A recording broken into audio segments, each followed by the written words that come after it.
Hello guys and welcome to volokinproject. This is Tony, your favorite YouTuber. I finally managed to get my hands on a Pixel 4 XL. And as many of you out there, I have been fooled, unfortunately. There are so many paid reviews over the internet. There is so much advertisement from Google. The hype is real, the Team Pixel hashtag, the shooting the stars mode and the telephoto and this and that. And actually they have put up a mediocre device at a super inflated price tag, guys. I've been using this phone for pretty much 2 months on and off basis, and I don't like it. And here's why.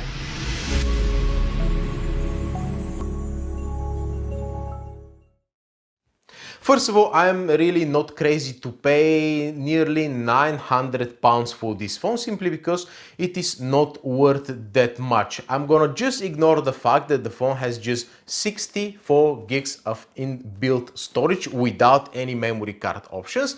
I had the OnePlus One 5-6 years ago with 64 gigs, so that doesn't make sense.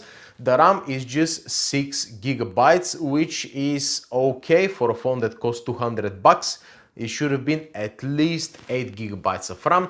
But anyways, you've got the stock Android experience, and for once I can say that stock Android is actually usable because you've got full dark mode support. You've got the gestures, you've got the squeeze gesture over here, although it is not nearly as useful as the HTC U11 over here, review coming down real soon. So from software's perspective, I can't really say nothing about the phone. It is very quick due to the Snapdragon 855 and of course the 90 Hz screen, guys. And the screen is really good. It's one of the best actually, I would say. The only thing that bothers me is this rounding of the screen over here, as well as the bezels. The top bezel is way more fat than the bottom one. Yeah, so the screen is really good, guys, and 90 Hz definitely make a huge difference compared to normal phones. However, check this out, the Sharp Aquos R over here, guys. This phone was released over 2 years ago and had a 120 Hz screen. So 90 Hz, okay, it's not that big of a deal. However, due to the screen being 1440p, pretty much the gaming performance suffers, guys. This is my CASJA benchmark result, about 100 FPS on average.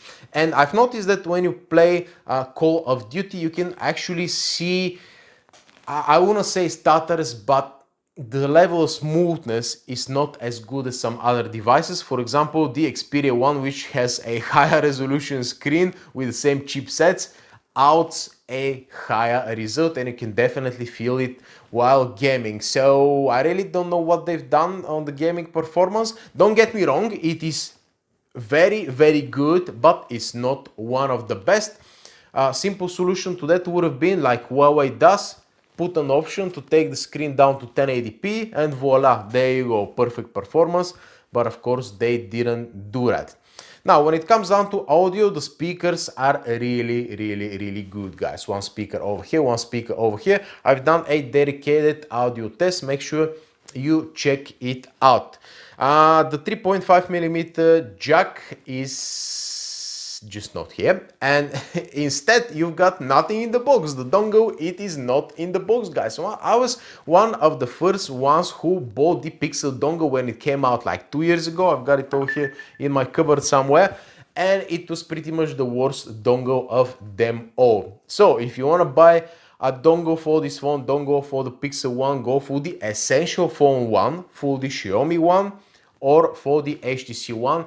Of course, I've got a video on the dongles as well. Now, let's talk about the cameras a little bit. You would say, man, that's the best camera in the world. No.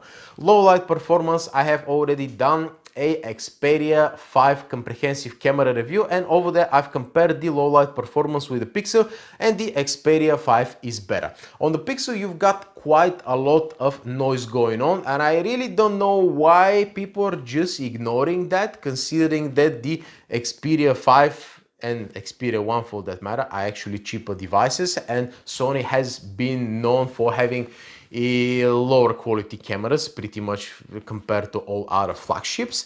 So yeah, just don't ignore the noise, guys. This is not nice, and don't get me wrong, night mode was impressive like 3 years ago, but it's not that nice anymore. Apple is doing it better, Huawei is doing it better, and Samsung is doing it better currently. So yeah, not to mention the fact that the camera sensor over here on the Pixel 4 XL is, let me see which exactly, Sony IMX363, the very same sensor as the Pixel 3 XL, guys. It's the same camera pretty much. And when it comes down to selfies, 8 megapixel camera is the same IMX 520, the same as the LG G8 pretty much. 8 megapixel, it's way over sharpened to compensate for the, well, lack of megapixels. And you know, the edge detection is good most of the time when you're taking bokeh photos, and overall I'm happy with the camera. The video stabilization is quite good as well, but it's like it should have been 16 megapixels because when you zoom in it's a little bit blurry. One thing I appreciate is the wider angle of the camera. You can fit a little bit more into this camera compared to other cameras. Let's have a quick look at some video samples, guys. Okay guys, Pixel 4 XL 8 megapixel selfie camera. Only Pixel and Sony phones has such a low resolution cameras, but anyway, the stabilization is on and the maximum video resolution is unfortunately just 1080p. At least the stabilization is decent. I'm just gonna do a short sprint over here to show you how it works. At the back of the Pixel 4 XL, we've got a 16 megapixel telephoto lens plus 12 megapixel main camera, 4K video stabilization on, so there's only one way to try it. Just let's do a quick sprint over here, guys, to see how the phone is going to take care of the shakiness. And now let's test the autofocus. Oh my god, this autofocus is out of this world, guys. Yeah, let's see 1080p now. It's quite interesting actually that they've made the 4K a toggle rather than choosing the resolution. But anyway, just a short sprint over here. Stabilization is on. Alright, and testing the autofocus once again. Oh man, absolutely amazing. This is probably the fastest autofocus of any phone. Anyways, let's have a look at a few photos now.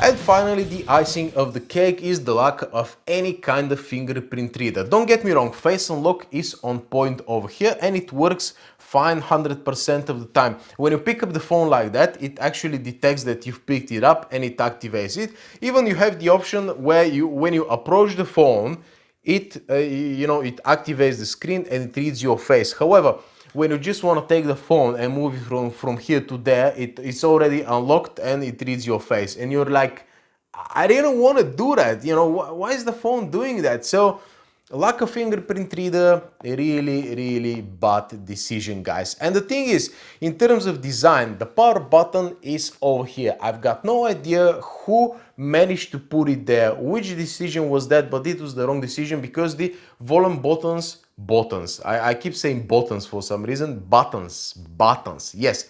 The volume buttons are over here and the power button is here, which means that it's out of reach most of the time. It's just reversed. I don't know why they've done that, but it is stupid. And overall, the design, the phone is very underwhelming, guys. The glass at the back is black, but it's not the piano black from the Xperia devices.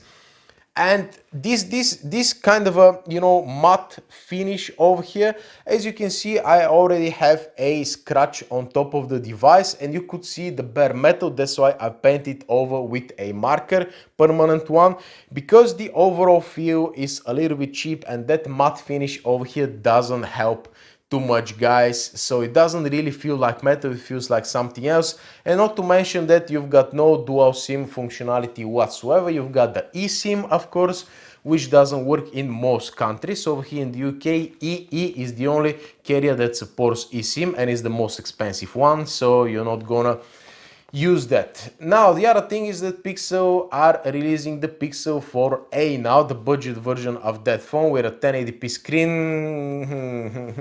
No, don't buy that. And finally, when we talk about second-hand market, you can pick one up from about £450. Actually, this phone is already sold. I sold it for exactly £450. And to be honest with you, I'm gonna be happy to see it go, because one of my best friends actually bought the Pixel and he was like, yeah, okay, the phone is fine. And I'm like, okay, look, if everybody says that the phone is so good, probably I'm wrong. You know, probably, yeah, maybe sometimes from time to time I've been wrong. And in that case, unfortunately, I was right, guys. This is a very underwhelming phone. It gets the job done, you know, stock Android, fast updates. Yeah, about the updates, they're fast. On the every like second or third of every month, you get a security patch. That's fine.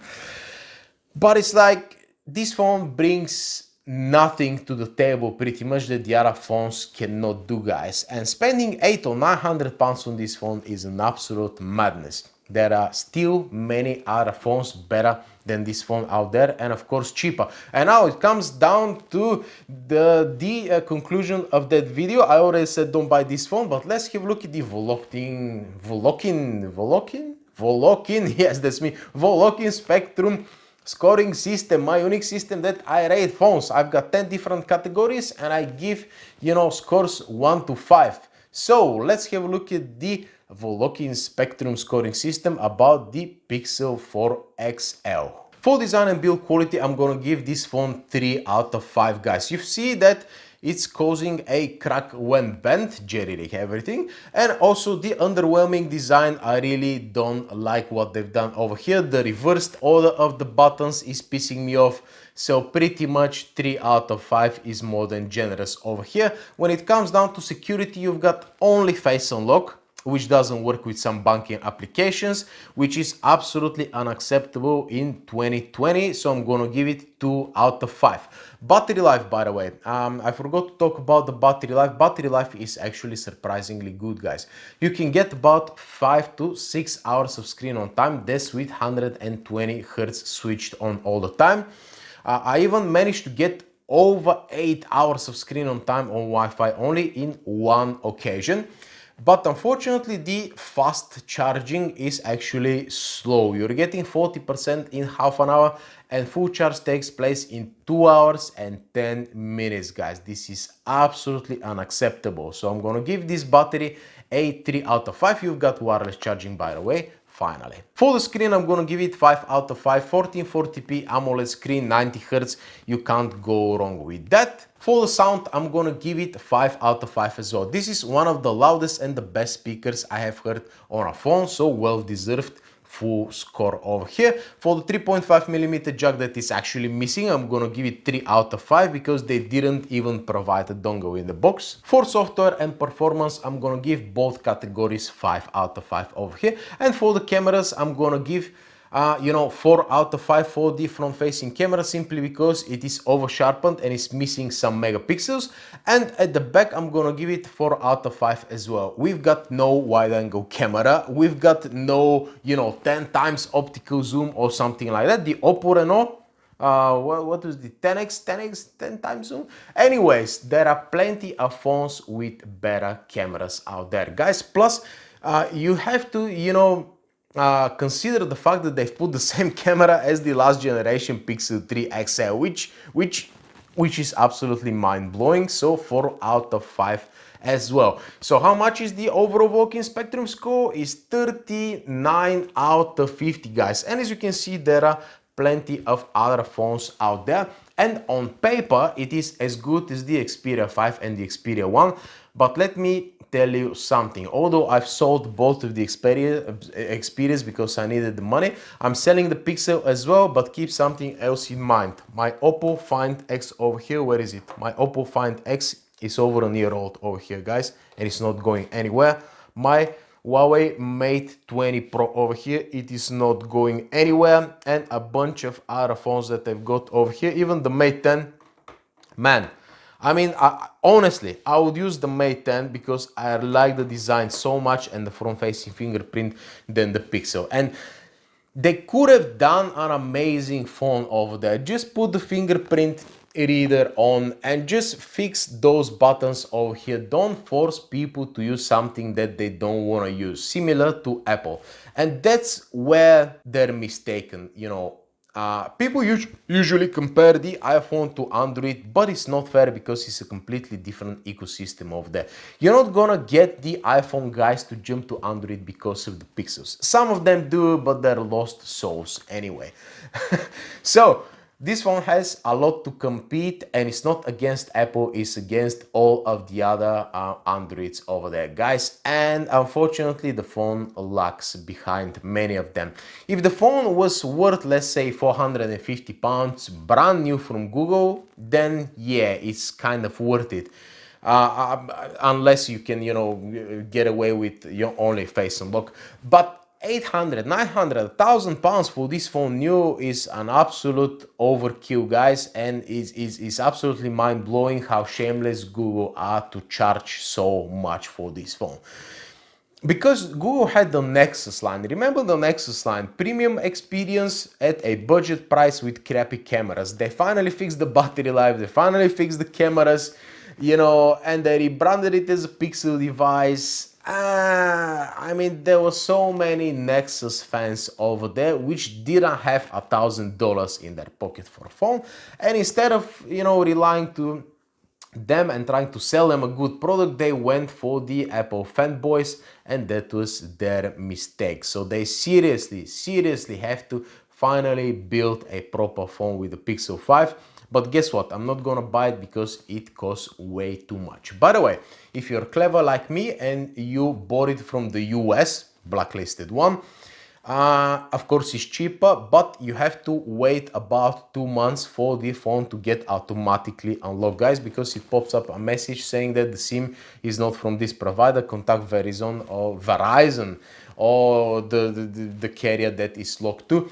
So yeah, keep that in mind. You might have to wait for the phone to automatically unlock. There's a new, you know, federal law US agreement that they recently had last year, signed by Donald Trump. Of course, that phones are getting permanently locked for 2 months, and after that they're unlocked, and nobody else can actually unlock this phone on the internet because they've again copied Samsung to make the cloud servers that they unlock the phones, but only Google are the ones that you know, have access to them. There was a huge scandal about people getting locked phones to Xfinity Mobile while they bought them directly from Google, but that's a completely different topic that it doesn't really relate to the qualities of the phone, guys. But don't forget, the Volokin Spectrum scoring system is absolutely priceless because it actually, you know, compares the core specifications of the phones no matter what's the price.